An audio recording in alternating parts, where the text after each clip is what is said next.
नमस्कार, मी प्राध्यापक तुषार पनके। आज महिला दिनानिमित्त आज पहिले सगळ्या महिलांचे मला कौतुक करावं असं वाटेल की एक अष्टपैलू व्यक्तिमत्वानंतर नवा पैलू म्हणून आज तुम्ही जगाच्या पाठीवर आपले नाव नोंदवत आहात। भारताच्या इतिहासात जर बघितलं गेलं तर महिलांना फार पूर्वीपासून त्यांना तेवढाच मान देण्यात आलेला आहे।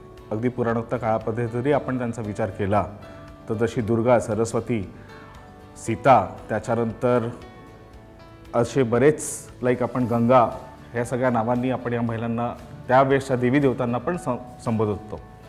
तर त्यांचे रूप, त्यांचे दर्शन हे तसं बघितलं तर आपल्या रोजच्या आयुष्यातून आपल्याला घडतं।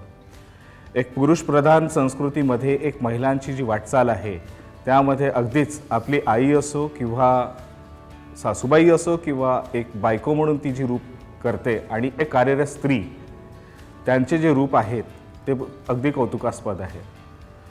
त्याच बाबतीत म्हणायचं झालं तर माझ्या घरी सुद्धा मला या महिलांचा जो साथ आहे त्यामुळे आज मी ज्या ठिकाणी उभा आहे तर हे त्यांच्याच सपोर्टमुळे म्हणू शकतो। आणि त्यातल्या त्यात म्हणायचं झालं तर माझी मुलगी सुद्धा ही जी मला कार्यरत ठेवते तिच्या स्मित हास्यातून आणि तिच्या कार्यातून, तिचं सुद्धा या ठिकाणी मला कौतुक करावं वाटेल। तर याच दिनानिमित्त मी जगातल्या सगळ्या महिलांना या वुमन्स डेचं त्यांना हार्दिक शुभेच्छा देतो। धन्यवाद।